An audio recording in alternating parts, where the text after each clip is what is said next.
ാണ് CPM കണ്ണൂർ ജില്ലാ secretariat യോഗം ചേർന്നത്. സംസ്ഥാന സെക്രട്ടറി MV ഗോവിന്ദന്റെ സാന്നിധ്യത്തിലായിരുന്നു ജില്ലാ സെക്രട്ടേറിയറ്റ് യോഗം ചേർന്നത്. ഇതിലാണ് നേതൃത്വത്തിനെതിരെ രൂക്ഷമായ വിമർശനം ഉയർന്നത്.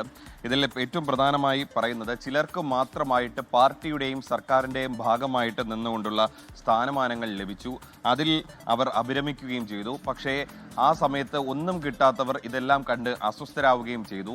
ഇതിന്റെ ഭാഗമായിട്ട് TK ഗോവിന്ദനെ പോലുള്ളവർ പാർട്ടിക്ക് പുറത്തേക്ക് പോകുന്നത് ചില നേതാക്കളെങ്കിലും അറിയാമായിരുന്നു. പക്ഷേ അവരത് തടഞ്ഞില്ല എന്നും ഈ യോഗത്തിൽ വിമർശനം ഉയർന്നിരുന്നു. TK ഗോവിന്ദൻ പോലുള്ള പാർട്ടി വിട്ടവർ അവർ ആ ഭാഗങ്ങളൊക്കെ തന്നെ വലിയ തിരിച്ചടിയായി. തെരഞ്ഞെടുപ്പിൽ പയ്യന്നൂരിലെ വിഷയവും വലിയ തിരിച്ചടിയായെന്നും യോഗത്തിൽ വിമർശനമുണ്ടായി. പോകുന്നവർ പോകട്ടെ എന്നുള്ളൊരു നിലപാടായിരുന്നു നേതൃത്വത്തിന് ഉണ്ടായിരുന്നത് എന്നായിരുന്നു ഉയർന്ന വിമർശനങ്ങളിൽ ഒന്ന്. പാർട്ടി അനുഭാവികളും വർഗ ബഹുജന സംഘടനാ പ്രവർത്തകരും ഈ തെരഞ്ഞെടുപ്പിൽ UDF-നെ സഹായിച്ചുവെന്നും ഇന്നലെ ചേർന്ന ജില്ലാ സെക്രട്ടേറിയറ്റ് യോഗത്തിൽ വിമർശനം ഉയർന്നിരുന്നു.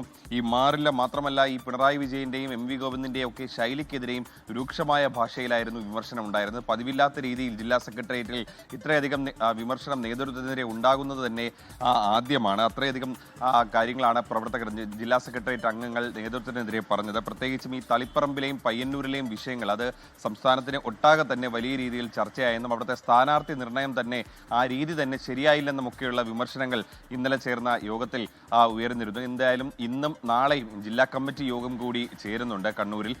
ജില്ലാ കമ്മിറ്റി അംഗങ്ങളാണ് PK ശ്യാമള, തളിപ്പറമ്പിലെ LDF സ്ഥാനാർത്ഥിയായിരുന്നു, അവരടക്കം ഉള്ളവർ പങ്കെടുക്കുന്നുണ്ട്. എന്തായാലും ഇന്നും നേതൃത്വത്തിനെതിരെ രൂക്ഷമായ വിമർശനങ്ങൾ ഉയരാനുള്ള ഒരു സാധ്യതയുണ്ട്. എന്തായാലും സംസ്ഥാന സെക്രട്ടറി നേരത്തെ തന്നെ പറഞ്ഞതുപോലെ സ്വതന്ത്രമായിട്ടുള്ള അഭിപ്രായങ്ങൾ എല്ലാവരും പറയണമെന്ന് നേരത്തെ തന്നെ ആവശ്യപ്പെട്ടിരുന്നു. അതിന്റെ അടിസ്ഥാനത്തിൽ കൂടിയാണ് നേതൃത്വത്തിനെതിരെ ശക്തമായ വിമർശനം ഉയർന്നത്. എന്തായാലും ഈ ശൈലി മാറ്റാതെ മുന്നോട്ട് പോകാനാകില്ലെന്നുള്ളൊരു സ്വരമാണ്, അല്ലെങ്കിൽ അങ്ങനെ ഒരു നിലപാടാണ് അംഗങ്ങൾ കൂടുതൽ പേരും സ്വീകരിച്ചത്.